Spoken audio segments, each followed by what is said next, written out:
ဒီမှာတရုတ်ပြည်ကတရုတ်တွေလေမြန်မာ passport တွေကင်မြန်မာစီးမရှိကမ်းမရှိမြန်မာပြည်မှာဝင်ထွက်သွားလာနေကြတာတို့တွေ့တယ်မလားဒါကခုမှဖြစ်တာမဟုတ်နော်တင်းစရဆိုရလက်ထက်မှာလဲမှာမြန်မာမပုံတွေကင်မြန်မာလေအမမြချီနာလေးစိတ်မှာအပေါ်တပြအောက်တပြစီးနေကြတာတို့သတိထားမိမှာပါနော်ဘာလို့ဆိုစစ်ဘူးချုပ်တို့ပိုင်နေလေနော်ဒီစစ်တပ်တွေကလေတရုတ်ပြည်ကဟဲ့ဆိုမှဖင်ရဲ့ခေါင်းရက်နဲ့ဖားလာကြတာပဲလေတိမလားကြောက်တယ်လေတို့အခုမိဆုံစီမိုင်ကင်းတာတရုတ်ပြည်ကစောက်ခွင့်ရလို့ရှိရင်တို့ကြောက်စရာကောင်းမှာနော်မထင်ရက်စရာတို့တွေနော် ALT မြစ်ကိုမှအမြင်ပြုတ်မှစားတောင်းနေတဲ့တူတွေငပိတွေတမားတွေအကုန်လုံးတို့သမီးငတ်ပြီလားမလိုက်တော့နားလေမလားဂျုံခစ်တခင်းလုံးတင်းသွားမှပဲဂျုံထုတ်လာပေးတဲ့တရုတ်ပြည်ဘာမှစောက်ကျေးဇူးတင်နေရဆရာမလို့နော်30ပြလို့ရှိရင်1000လို့ချင်တဲ့တောင်စားမျိုးတွေနားလေမလားအေးအရင်အန်ဒီရများတာနားလေမလားအေးမြန်မာပြည်ကိုတို့စိတ်ချက်ချေလင်းနေကြတာအခုတွေရွှေ့နေကြတာနောက်ဆိုလို့ရှိရင်မြန်မာပြည်ကလေအဲ့ဒီမှာဘင်္ဂလားဒေ့ရှ်နဲ့တရုတ်ပြည်ဝါမျိုးတော့မှာတဘောပေါက်တယ်မလားမြန်မာပြည်ကလူတွေနော်နေနေတပတ်နေတဲ့တူတွေနောက်ဆိုလို့ရှိရင်တို့အိမ်တကားအောက်မှာလေတိမိတမတကားခောက်လာမှပဲအမေကေပါဖေကေမလောက်ကြနဲ့နော်နားလေမလားအခုချိန်မှာတော့ဒီလိုအချမ်းမအောင်အတကုံစေးထားပြီးမှနေတို့တွေကလေတချို့လူတွေပြောတာပါ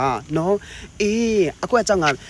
ရန်ကုန်မှာရှိတဲ့တရုတ်တိုင်ရုံကိုမီးရှို့ပလိုက်ဆိုအလကားပြောတာမဟုတ်တိတယ်မလားအမဂဲတွေနဲ့ပေါက်ပေးလိုက်ပါဦးအိမ်ဘေးဖြူဖြူနော်လူဘေးတေပေါ့လေသူတို့ gas pipe လိုက်ကိုမီးရှို့ပါဆိုအလကားပြောတာမဟုတ်ဘူးနော်တရုတ်တွေကိုဘေတော့မှလို့အခွင့်အရေးတွေဘေတော့မှသွားမရှင်းပြနဲ့နားချဖို့ဘေတော့မှတရားဥပဒေတွေသွားမပြောနေလို့သူတို့ဒါဆိုငါတို့ဒါတိတယ်မလားလာခေစမ်းအဲ့လိုမျိုးမှသူတို့ကကြောက်တာနည်းနည်းမှတ်တာအဲ့လိုမျိုးမှအိုင်တော့ဖိလစ်ပင်းမှာလားမသိဘူးဗီယက်နမ်မှာလားမသိဘူးသူတို့ကအဲ့လိုလုပ်ခဲ့တဲ့အချိန်မှာပဲတော်တော်မှတ်သွားတာနော်တရုတ်တွေကလေနားလည်မလားဥပဒေလမ်းကြောက်တွေလူအခွင့်နဲ့ဘေတော့မှသွားနာမချနဲ့ NUG ကလို့တွေတရုတ်နဲ့ပတ်သက်တဲ့မူဝါဒတွေမရှင်းလင်းပါဘူးနားလည်မလားဘင်္ဂလီနဲ့ပတ်သက်ပြီးမူဝါဒတွေမရှင်းလင်းဘူးနော်အဲ့ဒီနှစ်ချက်ကအရမ်းမဟုတ်နဲ့အဲ့ဒီ NUG ကလို့တွေကိုလည်းသတိထား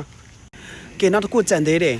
အိန္ဒိယကငါတငယ်ချင်းတရားပေါ့နော်ငါတငယ်ချင်းဆိုတာတဲ့ line ပေါ်မှာကိုယ်တီးတဲ့သူပေါ့လေနော်အခုမြန်မာပြည်မှာလာပြီးမပုံတင်နဲ့လုပ်ပြီးပြီတဲ့ပြီးလို့ရှင် passport လေးရန်ကုန်မှာလုပ်နေဆေးပေးတဲ့မလေးရှားလာဖို့လေမြန်မာစကားကကြီးကကွက်တလုံးမရတဲ့သူဘာဖြစ်လို့သူတို့ရသွားလဲကိုနိုင်ငံသားလည်းမဟုတ်ဘူးညစဉ်းစားကြည့်နော်အေးနော်ပတ်စံပေးလို့ရှိရင်ဘာမဆိုလှုပ်လို့ရတယ်ဆိုတဲ့တိုင်းပြည်ဖြစ်နေပြီလေလက်ပေးလက်ယူမှုနဲ့ပြည်နေဆိုအလကားပြောတာမဟုတ်ဘူးနော်အရင်တော့က NLD အစိုးရလက်ထက်မှာလေဒီစစ်ဗိုလ်ချုပ်တွေကအကုန်လုံးသူတို့ဒါတွေနေဆက်ရေးရဝင်ကြီးတော့မပုံတင်immigration အကုန်လုံးသူတို့ပိုင်ထားတာလေသူတို့လက်ဝဲကြီးအုပ်ထားတာလေသိတယ်မလားအေးငါပြောဖို့တယ်မလားမြချင်တာ passport ရောမှာငါတခါသွားပြောတယ်ဆိုတာလေအဲ့ဒါအလကားမဟုတ်ဘူးတကယ်လက်ပေးလက်ယူနေပြည်နေတာငါတို့မြန်မာပြည်မှာလေဒီတရောင်းစားတွေကြောင့်ငါတို့ဒီလိုပိုးရောက်သွားတာနော်